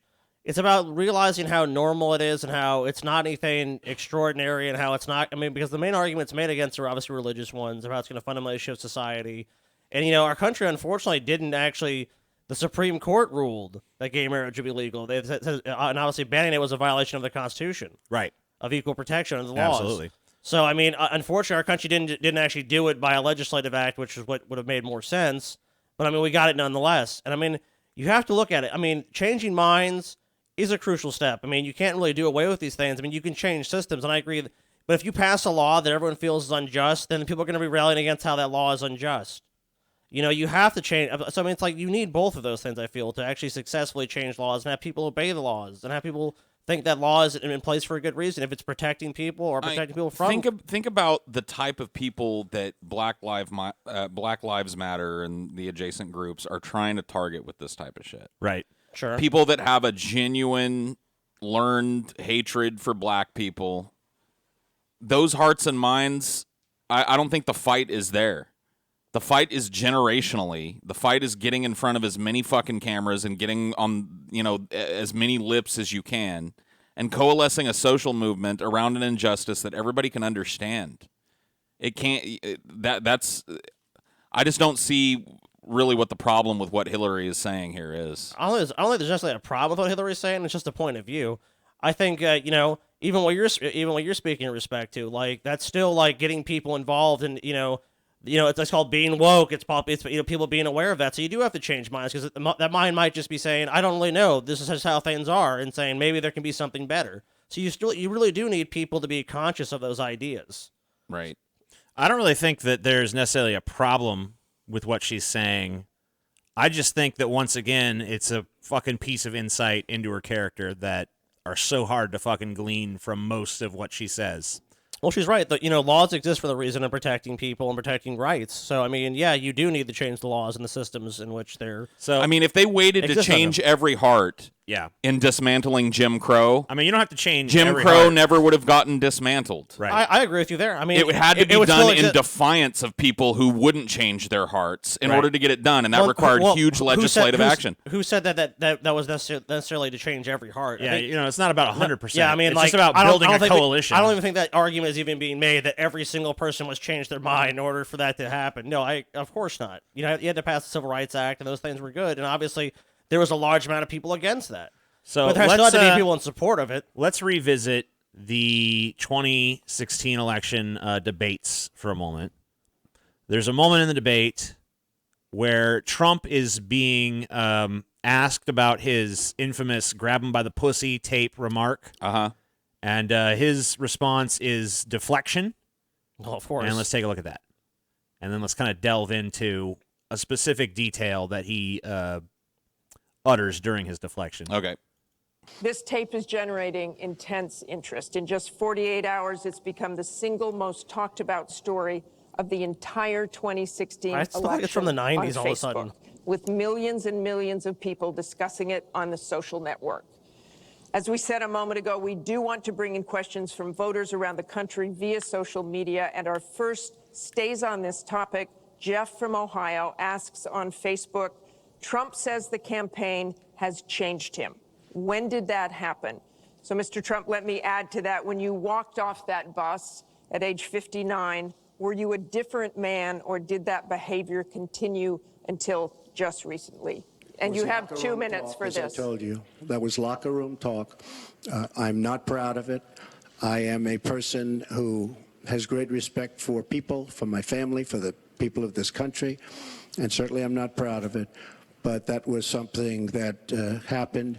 If you look at Bill Clinton, far worse, minor words, and his was action. His was what he's done to women. There's never been anybody in the history of politics in this nation that's been so abusive to women. So you can say any way you want to say it, but Bill Clinton was abusive to women. Hillary Clinton attacked those same women and attacked them viciously. 4 of them here tonight. One of the women, who is a wonderful woman, at 12 years old, was raped at 12. Her client, she represented, got him off, and she's seen laughing on 2 separate occasions, laughing at the girl who was raped. Kathy Shelton, that young woman, is here with us tonight. So don't tell me about words. I apologize for those words. But it is things that people say. But It is things that people say. God, you gotta love that. It's actually specifically what you said. It's something that people say. It's kind of weird that he criticizes her for laughing about something, and then he makes statements like that. Yeah, it's like, well, it's just words, you know. So what does he talk about with that Kathy Shelton thing? Let's take a little bit of a dive into that there. So Kathy Shelton, 12-year-old girl, raped in the 70s. It was Hillary Clinton's very first case, and she defended the rapist in that case. Okay. So let's take a look at a little bit of a summary of what happened there. It happened on this stretch of highway in Fayetteville, Arkansas, back in 1975. A 12-year-old girl brutally attacked by a 41-year-old man. They were reportedly in his pickup truck after midnight and parked in a ravine. That's where she says he beat and raped her. The 6th grader ended up in the emergency room. The young lawyer called on to defend the suspect in the case was none other than Hillary Rodham. Just 27, she had moved to Arkansas to be with her then-boyfriend, Bill Clinton. Hillary Rodham was running the legal clinic at the University of Arkansas in Fayetteville. The defendant, Thomas Alfred Taylor, who denied the charge, had requested a woman lawyer. So the judge appointed the future Mrs. Clinton. It would be her first criminal defense case. Maylin Gibson was the prosecutor at the time. The day after she was appointed, in fact, she called me and wanted to know if I could get her unappointed. She didn't want to represent the rapist. Despite her objections, Clinton immersed herself in Taylor's defense, as she was legally obligated to do. In this affidavit seeking a psychiatric evaluation of the victim and signed Hillary Rodham, the rookie lawyer painted the victim as emotionally unstable, suggesting she'd brought false accusations like this before, that she fantasized about older men, and that experts say children like the victim tend to exaggerate or romanticize sexual experiences. CNN contributor Josh Rogan interviewed the victim, now in her 50s, back in 2014, nearly 4 decades after the crime. The victim said the allegations in the affidavit are untrue, that she'd never romanticized sexual experiences or made any false accusations before. There's never been any evidence presented by anyone to substantiate the allegations that Hillary Clinton made in that affidavit. To the victim, this was an attempt by Hillary Clinton to smear her in order to exonerate her attacker. The victim believes that Hillary Clinton lied in order to win. Clinton also insisted on getting her own expert opinion on the accused rapist's underwear. I mean, Isn't that Hillary's job, though? Enter being a defense attorney 101. Yeah, I mean, Right. like, isn't that what she's supposed to do? So this is something that this is like something that has obviously been flaunted. Like Hillary got off this child rapist, but I mean, but that she's legally she's obligated. a defense attorney. It's her job to defend him. I mean, that's what she's there to do. She's ethically obligated to defend him to the best of the her ability. legal system of this country is you have one lawyer doing their best to put someone in jail and another lawyer doing their best to not put someone in jail. Right. Hillary Clinton won that case, and basically now she's being penalized for her competency. I mean, look. But here's where I think the bad taste in people's mouths comes. Because years later, Hillary did conduct an interview, which was a taped interview, wherein, she was very cavalier about this case and its details and, very laughy and jokey about it. Right. And, laughing about how she knew her client was guilty and things like that, which obviously is not a great look. So let's take a look at that. It was a fascinating case. It was really an interesting case. This guy was accused of raping a 12-year-old who was the daughter of the family he was living in Springfield. They lived on the side of the tracks in Springfield. Of course, he claimed that he didn't. All this stuff. He took a lie detector test. I had to take a polygraph, which he passed, which forever destroyed my faith in polygraphs. So basically, right there, just admitting, he's guilty as fucking shit. Yeah, in so many words. Yeah, he definitely did that. He's saying he took a polygraph and he passed, which destroyed her faith in polygraphs, meaning, she knew he was lying. Right. It's a pretty shitty take on a case that you've worked, and if I were a defense attorney, I would probably keep this sort of stuff to myself. But it doesn't change the fact that it was absolutely her fucking honor-bound duty to give this guy the best defense that she possibly could. Right. Now, she's supposed to just take a knee. That's how it's supposed to work. Don't you know that? Your Honor, my client is guilty of sin. Yeah. Fry him. What a unique position she would be in if she had a guilty client as a defense lawyer. I mean, come on. And I mean, it sounds cold and calculating, but it has to be. Like in a legal system like ours, where it's basically, two opposing narratives being built. One that, paints somebody as guilty of a crime and one that paints somebody as innocent of a crime. If you were accused of something you didn't do, you'd want somebody that fought every bit as hard. Right. As Hillary Clinton fought for her client in this case. I agree with you 100% on that, but you have to admit it's not a great look when you're like, no. Yeah, my client was a horrible, guilty bastard. Ha, ha, ha. Yeah, he did rape that girl, and I got him free. Right. Ha, ha, ha. Lol, lol, lol.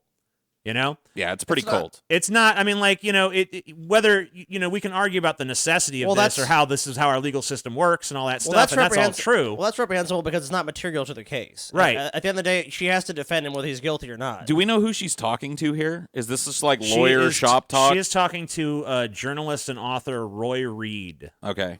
In the mid-'80s. Is she on the record or off the record with him? I do not know. Well, most states it's called one-party consent. So as long as you know you're recording something, you don't have to advise the other person, which is kind of fucked up. But so I'm just wondering. It might even be. I'm just wondering, I'm trying to find defenses for some of this shit. You know what I mean? And amongst lawyers, I can imagine shit like this. If you think you're talking confidentially with colleagues, right? People that work horrible jobs where you have to wrestle with moral tragedy. Gallows humor is a thing. Right, and you know also, what I mean? you got to think it's like a doctor who's squeamish at the sight of blood is a pretty useless fucking doctor. Or a soldier in the field. A defense you know what lawyer I mean? who's all torn up inside every time she gets a defendant off is a pretty useless fucking defense lawyer too. As we know, there's the public perception of something. There's the reality of working in an industry. But we're not talking about Hillary's efficacy as a defense lawyer, which is obviously pretty fucking good. We're talking about the content of Hillary's character and who she is as a fucking human being. So is this just the clinical detachment of a lawyer, or is she just a cold bitch? Why do we have this false dichotomy? Exactly. Yeah, I don't think that. But what was sad about it was that the prosecutors had evidence, among which was his underwear. His underwear, which was bloody. Sent down to the crime lab for those efforts to reform the crime lab. Crime lab took the pair of underpants, neatly cut out the part that they were going to test, tested it, came back with the result of what kind of blood it was, what was mixed in with it. Then sent the pants back with the hole in it for evidence. So I got an order to see the evidence, and the prosecutor didn't want me to see the evidence. I had to go to mock and cover.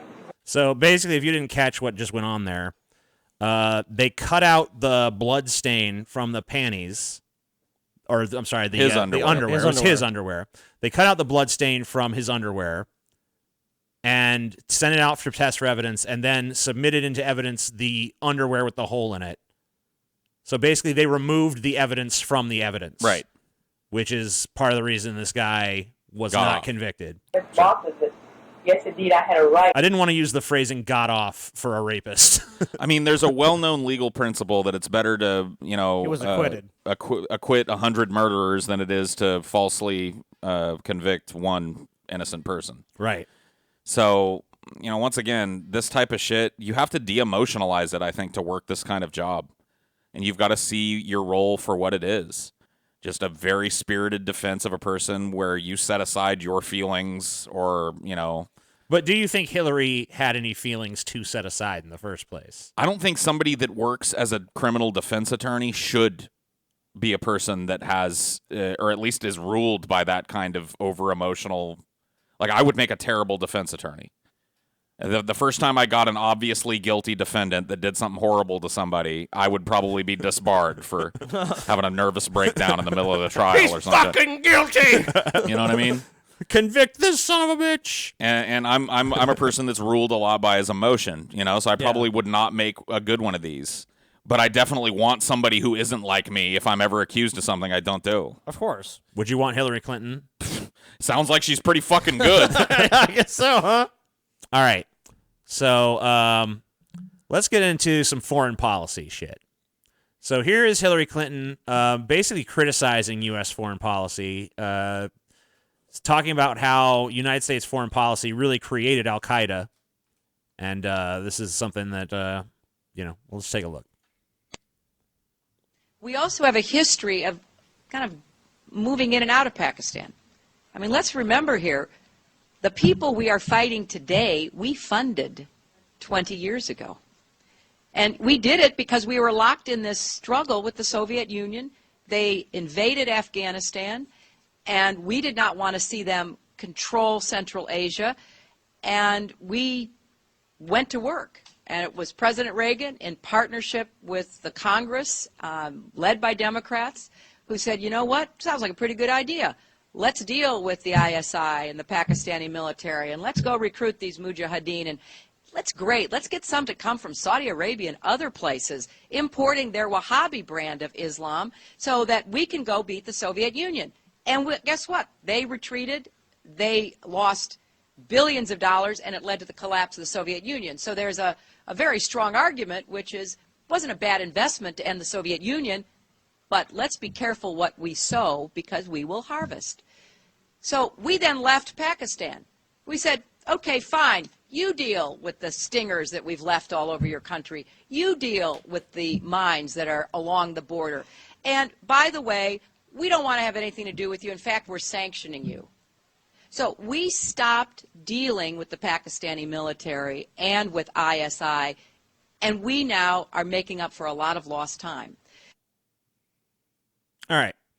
So there's Hillary talking about how we need to be careful about the seeds we sow in our military adventurism. I don't disagree. Yeah, I don't disagree either. It's a pretty rational thing to say. It's a pretty pragmatic point of view. Yeah, and it sounds real good until you realize this. WikiLeaks says they have 1,700 emails proving Hillary Clinton knew about U.S. military weapons shipments to Al-Qaeda and ISIS. Oh. Whoops. Fake news, TJ. Be careful what you sow. Hey, Al-Qaeda, want some weapons? Hey, ISIS, how you doing? Could you use a rocket launcher or two? We put you down for some of those? WikiLeaks head Julian Assange says he has proof that Hillary Clinton lied under oath while giving a public testimony following the 2013 Benghazi terrorist attacks. Assange says WikiLeaks has 1,700 emails proving Clinton's statements that she was not involved or aware of any sale of weapons to Syrian rebels were a lie. In fact, Assange notes that the former Secretary of State was fully aware of the United States' involvement in arming rebels in Libya in a bid to help them overtake Gaddafi. Ultimately, it is alleged that those same weapons then made their way to the Islamic State in Syria. In a Democracy Now! Interview, WikiLeaks' Julian Assange claimed that the first batch of Hillary Clinton emails was only the beginning. Assange made the bold claims that his organization has more Clinton emails and that the next batch will be even more damning for the former Secretary of State and other presidential hopefuls. WikiLeaks says the emails contain proof that Hillary Clinton had lied under oath and that she was fully aware of weapons shipments to al-Qaeda and the Islamic State rebels. And the al-Qaeda thing, by the way, that's not even fucking something that she really tried to hide. I mean, she might have tried to hide this specific instance of it, but she's defended the position that, oh, well, since we're fighting against this enemy, we got to arm this enemy. But the enemy she's advocating arming is fucking al-Qaeda. Well, notice in that statement that we all agreed with, she stopped short of saying never do it. Yeah. She's like, when you do be careful. You got to be careful because you reap what you sow. So here's a video, and it's a kind of an under-watched secular talk video. There's, he gets some videos with like 200, 300,000 views and stuff. This one only had about 40-something thousand over on his channel. It's from a few years ago. During the 2016 election, I believe, where he kind of lays out a pretty good case for how Hillary's foreign policy would have been an absolute fucking disaster. Hillary Clinton keeps saber-rattling with Russia, and we have a little compilation here. Let's take a look. Russia even hacked into the Democratic National Committee. Sorry. We will be ready with serious political... So I'm going to skip over the compilation because it doesn't really matter that much. No-fly zone. So it compilation out in that little compilation there. He's about to talk about the Syrian no-fly zone she proposed. So it appears like right now, under Obama, finally some things have gotten smoothed over, and Russia and the U.S. struck a deal, and they're going to try to get an even better deal where they work together or come to some sort of a mutual understanding about what's going to happen in Syria moving forward and how to do peace negotiations. Because obviously, for the longest time, you had the U.S. more aligned with the rebels and Russia more aligned with the Syrian government and Assad because that's their ally. And, we were at odds over it, and you had a lot of serious issues. So, you don't want serious the issues. U.S. attacking Russian-backed people or Russian-backed people attacking U.S.-backed people because then you're in a proxy war. And then you're escalating even further to World War III. And with the situation in Crimea and Ukraine, I mean, you want to try to move away from that ledge as much as possible and not creep further and further towards the ledge, which is what we were seemingly doing. So thankfully, with Obama and Putin recently, cooler heads prevailed and they sat down and they're making some sort of a deal. And I think that's fantastic news. But with Hillary Clinton and her rhetoric on the campaign trail, it's been an utter disaster. In all seriousness, her rhetoric on Russia has been worse than Donald Trump. Significantly worse. So, she says, well, in Syria, we got to have a no-fly zone, and we got to enforce that no-fly zone strictly. So what does that mean? Well, that means that when Russia is in Syria doing bombing missions, now, again, that's something you can agree or disagree with, and there's, arguments for it, and I'm not commenting on that angle of it, except I'm against it. They shouldn't be doing bombing because they have high civilian casualty rates.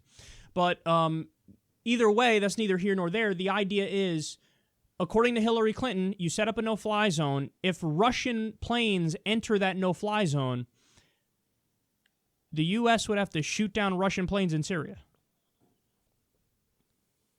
I mean, that's what a no-fly zone is. That's how it works. So Russian planes fly into a U.S. no-fly zone, on purpose or not, and, okay, we got to shoot you down. Well, you just started World War III because you wanted to get involved in a civil war in Syria in a battle for Aleppo. So this is one of the big reasons why when people ask me, do you regret not voting for Hillary and letting Trump take office? No. She was saber-rattling against Russia. No, I don't. Hardcore on the campaign trail. We all remember and she that. is to this day. Oh, of course. She absolutely is to this day. Well, they're a good boogeyman. You know, I mean, that's not to say the Russians are It's are virtuous. It's an easy villain. Are virtuous That's and why, love America. That's why there's so many movies where the Russian is the villain. I just hate that tact that people take where, you know, we're involved in this like political discussion and people say who they voted for and then something happens and you're expected to account for whether or not you feel bad about not voting for one person over another. Right. You know what I mean? Like that they wouldn't like to drink that bitter brew themselves. So let me ask them this. Like, in the alternate universe where Hillary won, maybe she did set up that no-fly zone. Maybe the Russian plane did get shot down, and maybe we're fucking in World War III right now. You know, do you think my ass is in that dimension being like, told you we should have voted for Trump? Good job. I mean, also, she could have been elected. That could never. And that, yeah, obviously. And that policy would have been scrapped. But why would you risk something like that just to involve yourself in some stupid civil war? It's because her eye is on the prize of Russia. Well, yeah. We got to fucking stand up to Russia. Fuck them.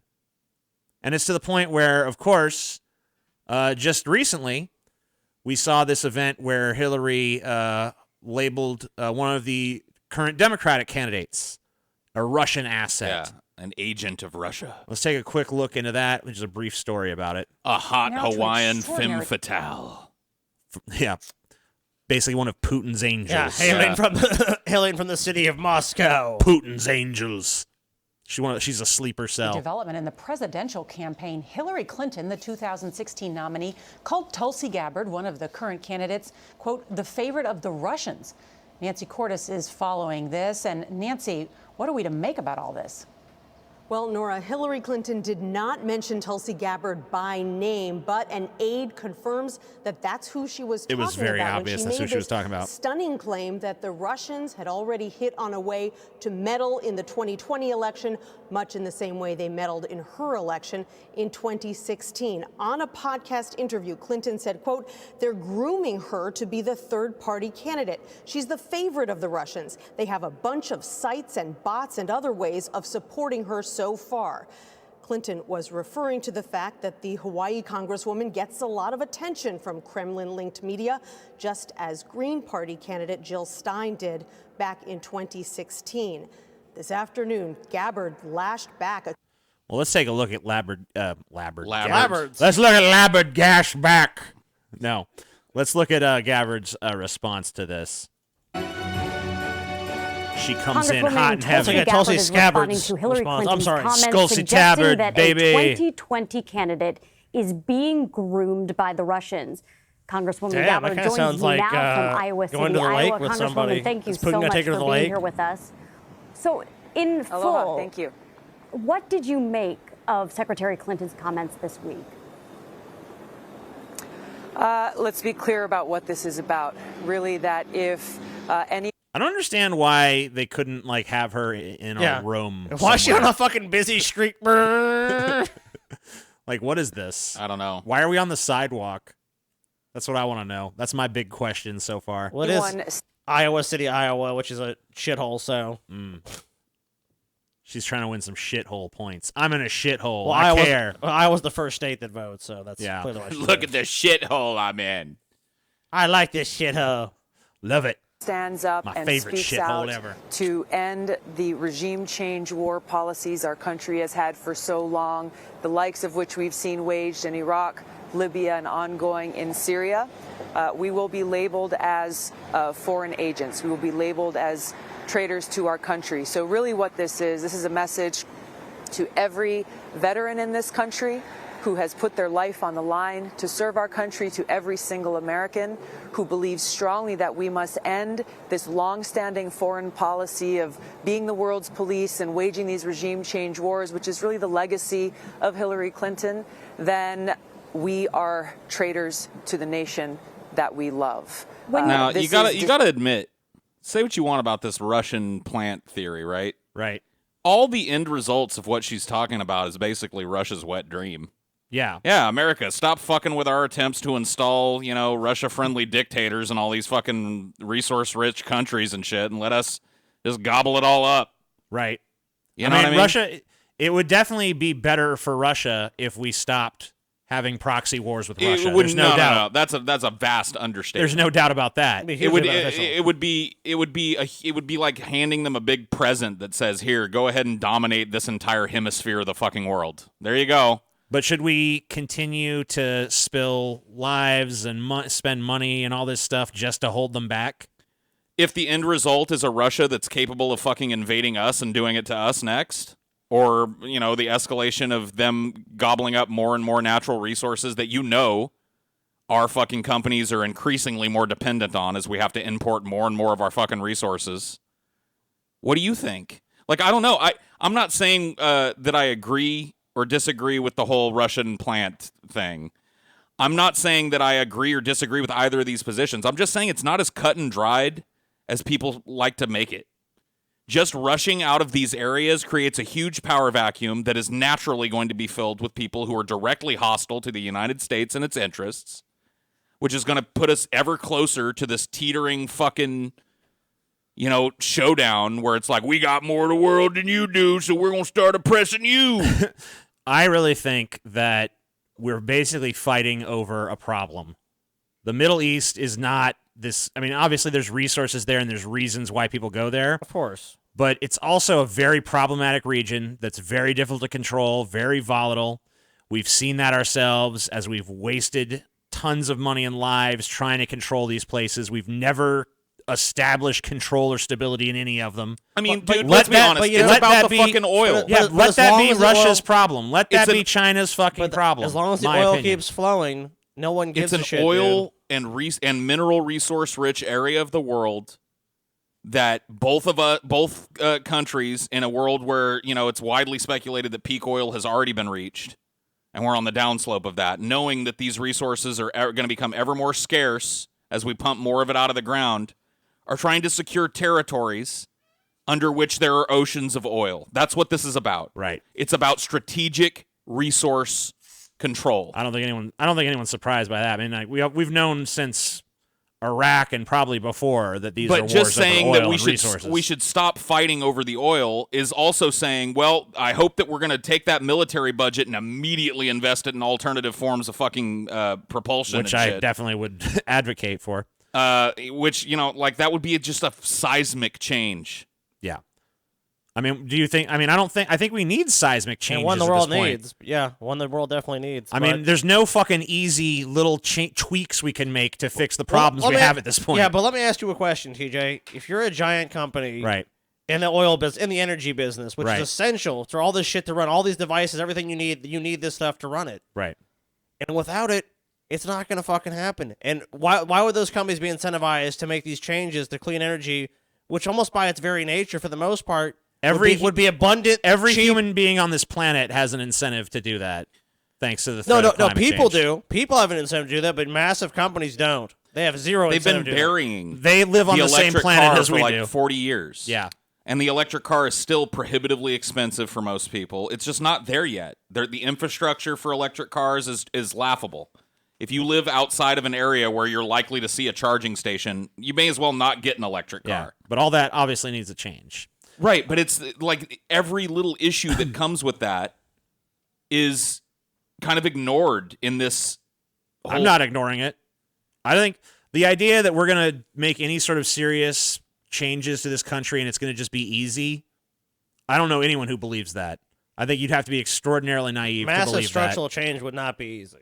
There's no way it would be easy. I mean, it would be a tremendously tumultuous time, just as the Industrial Revolution was, or any of these fucking major periods of change throughout history. It's always volatile. And by the way, the argument that obviously the Clinton camp has clarified what they've said on this, and what they've said is that they weren't saying that she's directly working for Russia. It's just that Russia is propping her She's a up. useful idiot for Russia. That's a walk back. It's pretty clear from the tone of the original message that Hillary Clinton put out there into the ether that she's accusing her of being in on it. Right. Yeah, of course. Anyway, let's now take a look at the official story of Hillary's life from Hillary Clinton's own fucking campaign. Oh, great. So this is a total fluff piece. Prepare yourselves. My mother, Dorothy, was abandoned by her parents as a young girl. She ended up on her own at 14 working as a housemaid. She was saved by the kindness of others. The lesson she passed on to me stuck with me. You guys emotionally moved? Guys, it sounds like the final scene in like an epic war movie. You know what I mean? Is the guys are just winning? You know, the except in slow-mo hearing shot. instead of hearing like a rousing speech from like it's Hillary Kurt Clinton. Russell or whatever the fuck. Yeah. It's fucking Hillary Clinton. Well, dude, you're also missing the part where they said, Hillary. I don't know if you guys know this. Hillary was actually born at night to a lunar eclipse. The baby wasn't there after the eclipse happened. There was little Hillary. I don't know why that detail was omitted from the story, but it's a great moment in her life. Well, this is the official story, so. Well, it was omitted. Play, motherfucker. No one gets through life alone. And she made sure I learned the words from our Methodist faith. Do all the good you can for all the people you can in all the ways you can. As Like that great way you sold weapons to Al-Qaeda and ISIS. Yeah. Drop all the bombs you can, order all the drone strikes you can, and kill as many civilians as you can in other parts of the world. Yeah, I mean, wasn't Hillary famous for the story about her ordering the drone strikes from her cell phone? Yeah, just for a text message. Like bomb him. Like she's ordering a pizza or some shit. Oh, where's this drone strike app? Bomb him. Oh, I gotta update it? Okay, hold on a minute. as ever you can. So I went to work for the Children's Defense Fund, going door to door on behalf of children with disabilities who were denied. That's another thing about that. Oh, my God. You know what? That's another thing I should have brought up when we were talking about that, her defense of that rapist earlier, or alleged rapist. Right. She made quite the big deal about being a great champion of children and stuff. Right. Throughout her career. So that's kind of counters that narrative a little bit. I should have probably pointed that out then, but better late than never. I had the chance to go to school.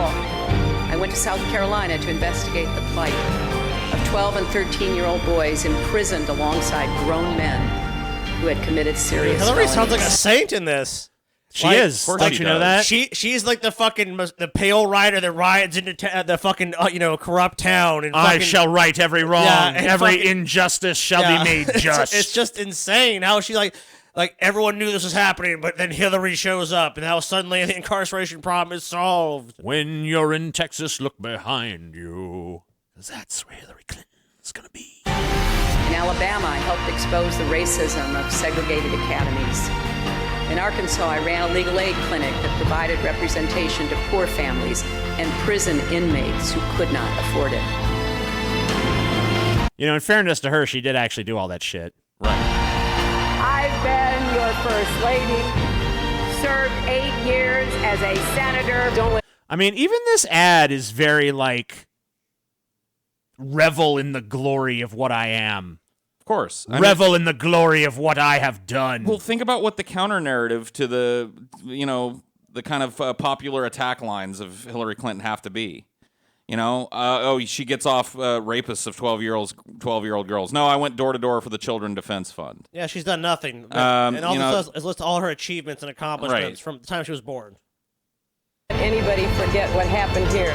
Then as Secretary of State. But my job titles only tell you what I've done. They don't tell you why. Yeah, why, Hillary? My why? mother taught me that everybody needs a chance and a champion. And I still hear her voice urging me to keep working, keep fighting for right no matter what. Hillary with cancer, kids? Come on, Hillary. Cool. So basically, her explanation for why she's done what she's done is her mother just instilled in her, basically just fulfilling her mother's wishes for her. Right. Anyway, let's wrap this up because we've been talking about Hillary Clinton for far too long now. So who is Hillary Clinton? I don't know. And that's the point. With most politicians, you feel that beneath their perhaps necessary insincerity, you have some sense of who they truly are. But Hillary is a master of being invisible in plain sight. When she speaks, she might reveal policy, but not conviction. She might elucidate an idea, but not why it matters to her. She might smile in your face, but there's no mirth in her eyes. If you want me to guess what Hillary Clinton is, the answer that best fits my impression is that she's as cold as the iceberg that sunk the Titanic. I think her basic emotional constitution is made up primarily of seething malice and burning ambition. I think that the one thing that truly matters to her is the one thing that she's truly good at, the accumulation of status and power. And for some, that's an interesting motive because they want power to do something with it. But for Hillary, it seems that power is an end unto itself. She wants power simply so she can revel in her own importance. But do I know that that's who she is? No. I could be being massively uncharitable about it. I don't know firmly enough who she is to be able to say who she's not.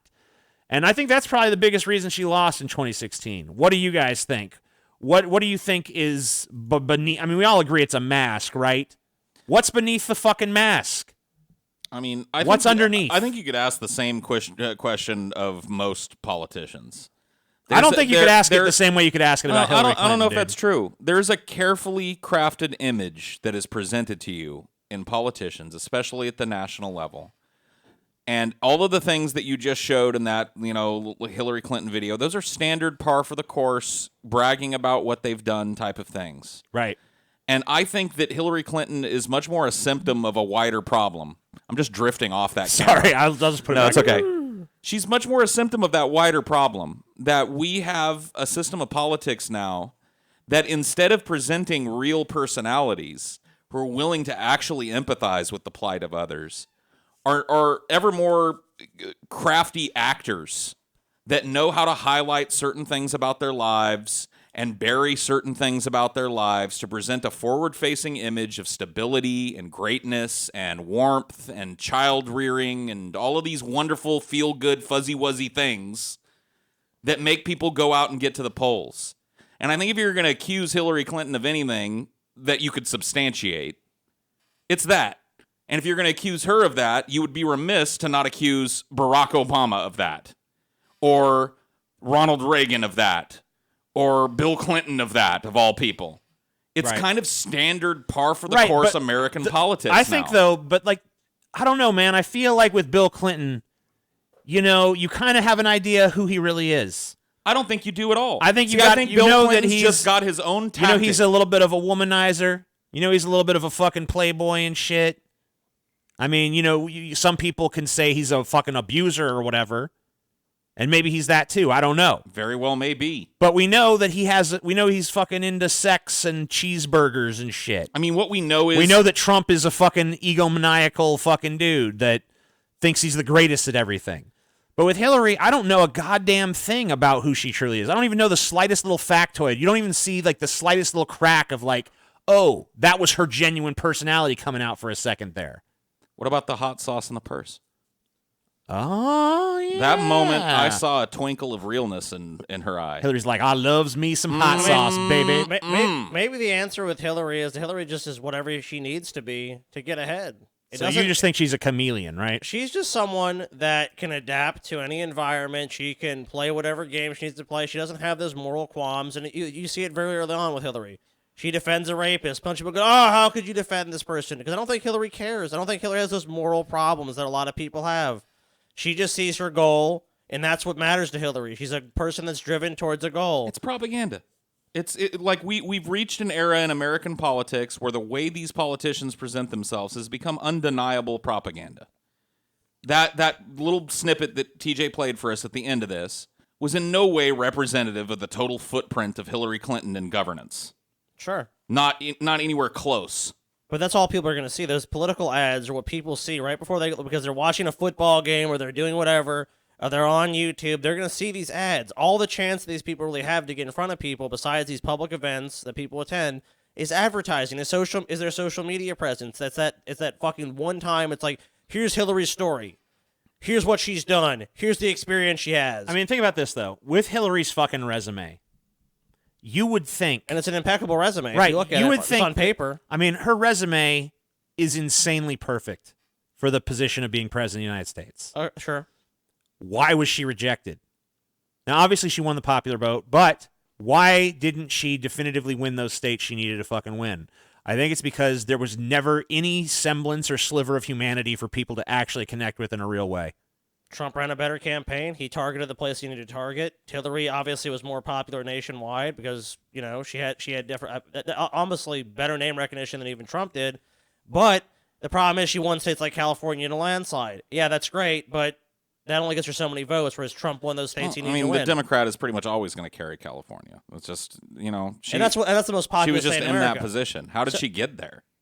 How did she manage to engineer her life to the absolute exactitude to get her to that point? And then, like TJ said, how does she lose that? Yeah, I mean, look, if there's one thing you could say about Hillary, she went up against the true populist. If there's one she thing, wasn't a populist. If there's one thing you could really fucking say about Hillary Clinton, there's never been anyone better at climbing that fucking ladder, dude. Well, she's definitely climbed higher than most people. But she just fucking had a slip up on that fucking top rung. She couldn't quite make it all the way. And I think that's why we're still hearing chatter about her running again. I mean, she very well may. Yeah, I mean, it's not. I know that it seems like we're really far into this election season, but we're not so far that we can't have a new contender at this point. I mean, there's wisdom to somebody with her name recognition and, like you said, her fucking resume. Standing back and waiting for all the red meat to get out of the way before she fucking jumps in above the fray. But one thing we know with modern politics, too, is, and this is something I heard years and years ago on Real Time with Bill Maher, and I agree with Bill Maher on this, is that if you don't have all that baggage, it's way easier to win. And Hillary Clinton is the queen of fucking baggage. And you see, like, the Republicans have been gunning for her for fucking decades. So when she's the front runner, they're like, yes, we have all the dirt. We can bring up all this old dirt on her. She was almost at that point was almost actively being investigated for Benghazi.